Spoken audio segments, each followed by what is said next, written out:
Cancer is the leading cause of morbidity and mortality in many parts of the world. The fact that breast cancer, skin cancer, prostate cancer, and many other forms of cancers are today fairly common has led a lot of people to assume that cancer is an almost inevitable part of the human life cycle.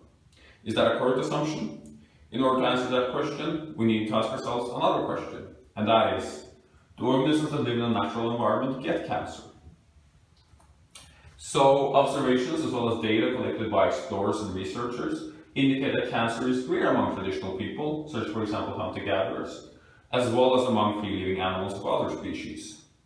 Unfortunately though, this noteworthy finding is largely overlooked by cancer researchers as well as by conventional medical practitioners. So, as I see it, that is highly problematic, as the finding is extremely powerful and helps elucidate the etiology of cancer, as well as helps answer the question of whether cancer is an unavoidable condition or not. Moreover, it helps us make sense of why cancer develops, as well as what we can do to prevent and treat cancer. All of this leads us over to another question, and that is, why are cancer rates much higher in industrialized nations than in traditional societies? Whereas, for example, breast cancer appears to be an extremely rare condition among hunter-gatherers, such as, for example, the Hadza, it's a fairly common condition in westernized nations. Why is that? One possible explanation is that the average lifespan is much higher in industrialized nations than in traditional societies. It's not as big of a difference as a lot of people assume, but there's certainly a difference there. That could obviously help explain why there's such a great disparity with respect to cancer rates. However, it's not a completely satisfactory explanation. One of the reasons is that even among younger people, the incidence of cancer is higher in industrialized nations than in traditional societies. Another possible explanation is that infant mortality rates are lower in industrialized nations. So, individuals who are born into a natural environment, they have to be strong and have a fairly powerful immune system to survive into adulthood, survive the first couple of days and months and years of life. That's obviously to some extent true in industrialized nations as well, but in for example Norway, where I live, we have access to modern medicine and healthcare, which have greatly helped reduce infant mortality rates. So, in other words, one could assume that children who are born into a natural environment and are weak or fragile are weeded out and therefore can't go on to develop health problems and diseases such as cancer. But again, I don't find this to be a completely satisfactory explanation.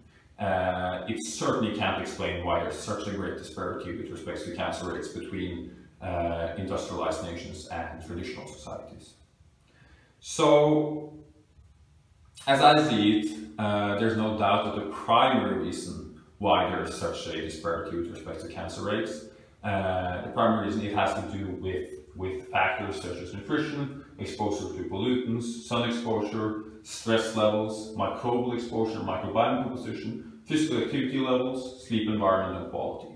So, needless to say, hunter-gatherers as well as other non-westernized traditional people live in a very different environment than industrialized people. So they don't eat the same types of foods, they aren't exposed to the same type of lighting and technology, and they are exposed to different types of microorganisms and harbor different microbiomes. So many of the changes that occurred in the human diet and lifestyle over the past 10,000 years have contributed to creating a pro-inflammatory environment. So this pro-inflammatory environment, which is composed of pro-inflammatory foods and a variety of other factors that contribute to causing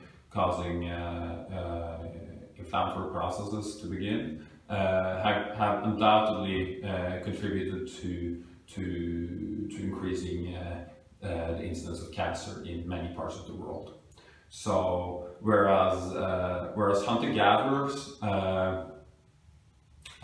typically only experience acute periods of inflammation. They are mostly exposed to acute inflammatory triggers.